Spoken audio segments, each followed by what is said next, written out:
What's up, guys? I got my Sabre 68 home defense launcher. The last video I did, I tried it on a 12 gram CO2 with the Grimbergs, and it seemed to be doing fine. There was no leaking, no farting, no weird stuff happening with it. The thread lock, I believe, has been set, but I want to try it a little bit more before I just start running a bunch of crap through it. So I'm gonna have it on a, I believe this is like 650 or like under 700 psi output HPA tank. It's not going to do that great.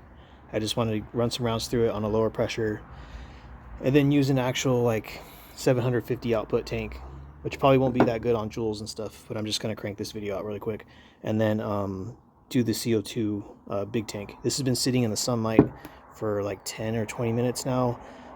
It's kind of warm out here. It's probably like 80 degrees Fahrenheit or like 25 or 26 Celsius. I'll be right back. I have alien plays in the magazine. I'll just do 7. No breech loading for now. I sprayed some silicone spray down this First Strike Roscoe air adapter. It fits this. I have plenty of videos on what that is, how it's hooked up, all that stuff. I have playlists for most of my launchers. So I'm just going to air this up and see if it shoots. So here goes nothing. It's aired up. I don't hear any dumb leaking or anything. This bottle has like 2,400 psi. It's leaking a little bit, but that's because I moved the tank and the hose came loose a little bit on the bottom. So now it's kind of tightened up again. I'm gonna get the chronograph and stuff. I'll be right back. Alright, since this is HPA and there's a restrictor in there and it's only like 700 psi output, it's probably going to get like 10 joules or something. It's not going to be good. 184, 182, but there's no farting, there's no double shooting. 186, 182, so I think that was like 4 shots or something. So I'm going to switch out the tank. Alright, you guys, the Vulcan tank is on the table. I got my Tippmann tank in here. Yeah, the last time I pressure checked it, it was doing like 700. I'm pretty sure. The other one is a little bit lower, but I'm just seeing how this runs, if it's going to leak, you know, all that stuff. So consider this kind of like a troubleshooting check video, just to see the progress on this Loctite Sabre. I have some alien plays in here again.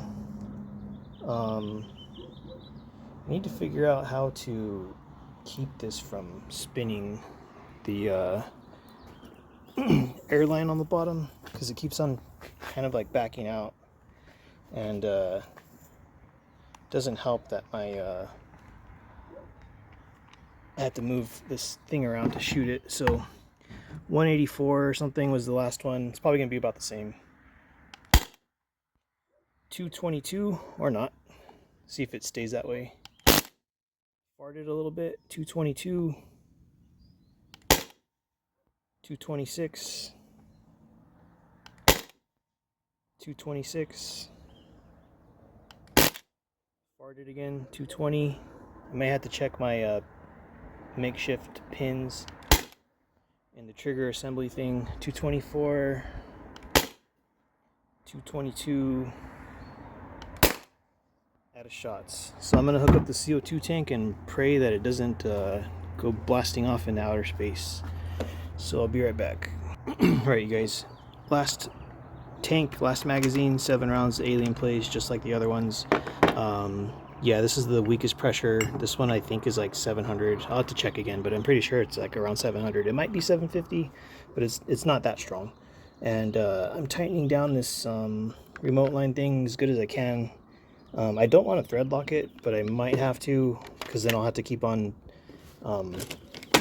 thread locking it every time I want to try using it, because I don't want to leave pressure on the seal inside the magazine. So I'm going to hook up this tank and then I'll be right back.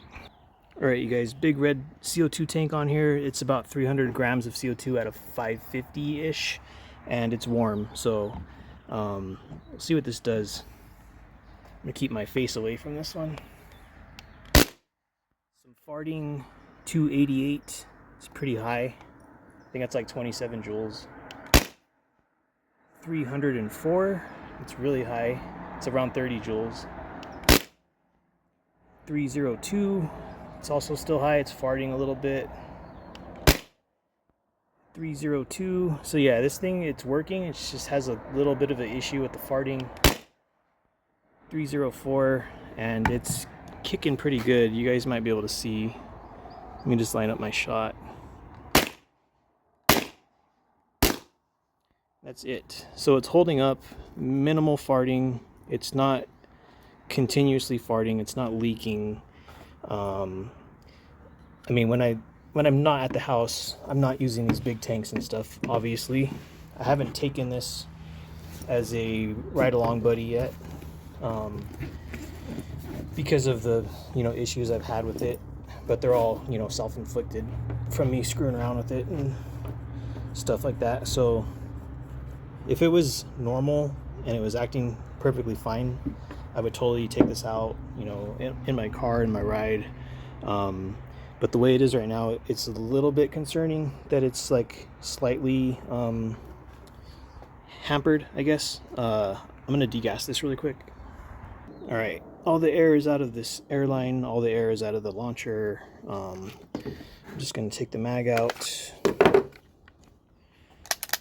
Yeah, so it's degassed. But yeah, 302 is pretty damn strong. The restrictor is in there. If I took the restrictor out, it'd probably be hitting like 34 joules or higher. The last time I took the restrictor out, shortly after that, my pins broke inside of here. And I mean, I'll do that eventually just to see if it can still take that sort of abuse. But normally on a 12 gram CO2, the first 4 shots, sometimes the first 3 shots, are above 20 joules when you drill out the back. When I had this factory, it would max around 20 joules, maybe 22 on the first shot. And then every subsequent shot would be like 20 joules or 19 or 18. But it also very much depends on the weather, because you're using CO2. Like if it's hot. So yeah, it's working. A little bit of farting and stuff. I'll probably, in the future, if I have a bunch of weird issues and stuff. Right now it's acting okay, but if I have farting on 12 grams, I'll take this thing apart and mess with the pins in there. I don't know what color I want to dye this yet, if it'll even hold. The only launcher, I haven't dyed very many launchers, but my TR50, the dye wouldn't hold, it wouldn't stick. So I think this one will dye. I haven't seen any dyed online or anything. But yeah, I'll probably dye this. I'm probably going to go with the dark red, or if I don't like the way it looks, I can always turn it black or possibly turn it dark green from dark red, but it'll probably just end up looking black if I do it dark red and then I do dark green afterwards. But yeah, that's a future little project. But anyways, thanks for checking this out. 650-ish was what I started at. 750, I think, is this one, just because it was so much stronger than that. And then this one is a variable because it's CO2, but I mean, you guys saw the difference. 222, 224 max with that one, and CO2 was pushing out 302, 304 feet per second. So it went from like maybe 18 joules or 17 joules up to 30. And on that one, I think 184 is like 11 joules, maybe 10. It's not that strong. But yeah, that's just every once in a while when I run stuff like this with restrictors, the CO2 always works the best. So you guys have a good one, and I'll see you next time.